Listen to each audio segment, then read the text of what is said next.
Bienvenue dans notre nouvelle vidéo dans laquelle nous allons aborder ce qui est en train de se passer en mer Rouge au sujet des conteneurs maritimes. Nous allons voir ensemble à la fois le fret, le coût du fret à ce jour, l'augmentation, les conséquences, et puis nous allons échanger ensemble sur le circuit maritime pour comprendre les importations de Chine. Pensez à vous abonner à la chaîne sans oublier les notifications, ça va vous permettre d'être tenu informé des nouvelles vidéos. Si le contenu vous a plu, n'hésitez pas à liker, commenter et même partager. Mais avant tout, générique.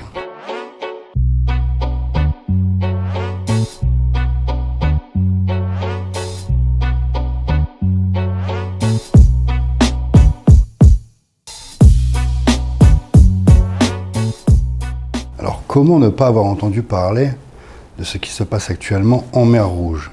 Les porte-conteneurs empruntent la mer Rouge pour ensuite entrer dans le canal de Suez afin de rejoindre l'Europe, sont obligés de détourner leur chemin suite aux attaques, des attaques de conteneurs. Vous avez forcément vu passer l'information sur les différents médias. Ces attaques qui pénalisent le trafic maritime. Plus aucune compagnie ne souhaite passer par ce fameux canal de Suez, parce qu'avant de se rendre par le canal de Suez, il faut forcément emprunter la mer Rouge, et c'est là qu'il y a ces attaques.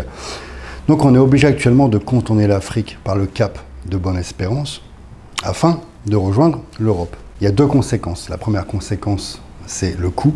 On passe d'un conteneur d'environ 1000 $ à 3000 $, donc il y a une augmentation de 2000 $, et aussi une dizaine de jours de délai supplémentaire. Coût supplémentaire et délai supplémentaire. Certains m'ont dit sur les réseaux sociaux, notamment TikTok, pourtant Fabien, dans les médias, on a entendu que les attaques de conteneurs étaient seulement destinées aux navires à destination d'Israël. Je pense que ce n'est pas le cas, ils attaquent tout simplement les navires en circulation. On va simplifier la chose, on ne va pas rentrer en détail. Mais l'augmentation de 2000 $, c'est important de visualiser, de prendre de la hauteur. Parce que je vois déjà des commentaires, oui mais Fabien, on va perdre en marge, on est obligé d'augmenter, et si ceci, et si cela. Bon, généralement, ceux qui se posent trop de questions, ce sont ceux qui n'ont jamais importé. Même quand il y avait un fret à 700 $, ils étaient déjà hésitants. Donc forcément, avec un fret à 3000 $, ça va éliminer une bonne partie de ceux qui n'étaient pas prêts de passer à l'action. Maintenant, il faut relativiser. 3000 $, on va prendre la calculatrice, c'est très simple. 3000 $ par rapport à un fret, on va arrondir à 1000 $, on est d'accord, il y a 2000 $ de différence. Si dans votre conteneur, vous avez par exemple 50 produits. 50 unités, on est d'accord que dans un conteneur 20 pieds, 50 unités, c'est des produits très volumineux. 50 unités qu'on va diviser, donc 2000 $ par 50, ça vous fait une augmentation de 40 €. 40 € d'augmentation sur le prix final, c'est quelque chose qui ne se ressent pas quand on fait de la marge sur les produits comme tous les importateurs. Imaginons cette fois-ci que ces 2000 $, vous avez à l'intérieur 60 produits et non pas 40. 60 produits, c'est un conteneur de petites motos, on va dire, ok, de dirt bike. On divise par 60, ce sont déjà des produits très volumineux, les amis, hein. On est sur du produit volumineux. C'est 33 € de différence. Sur un produit que vous achetez 300, allez, on va dire 400 $, je suis gentil, que vous revendez 800 ou 900 €, c'est pas 30 $ qui va changer la face de votre business. Surtout, les amis, pour ceux qui ont eu des augmentations pendant le Covid, où le conteneur était à 10 000 $, voilà, il y a une augmentation, mais il ne faut pas non plus en faire tout un foin. On en voit sur les réseaux, c'est la fin du monde pour certains.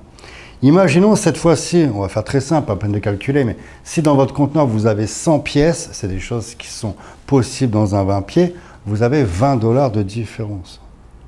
C'est pas ça qui va impacter une fois de plus votre business. Donc oui, il y a un conflit, il y a encore une fois quelque chose qui vient déranger le business, mais voilà, le business continue. Le business continue. Vous êtes en activité, on doit faire affaire, ce sont les affaires.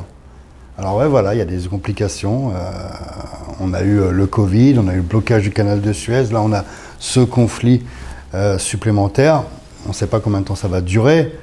Ce qui est certain, c'est que contrairement au Covid, il y a une visibilité dans le sens où, voilà, les États-Unis et la coalition vont envoyer des navires armés pour solutionner la chose.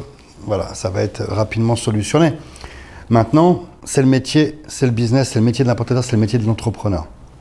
Si vous êtes dans le business, constamment, je le répète, nous avons des problématiques. Et ça, c'est super important de le répéter parce que être un entrepreneur, c'est devoir solutionner des problématiques.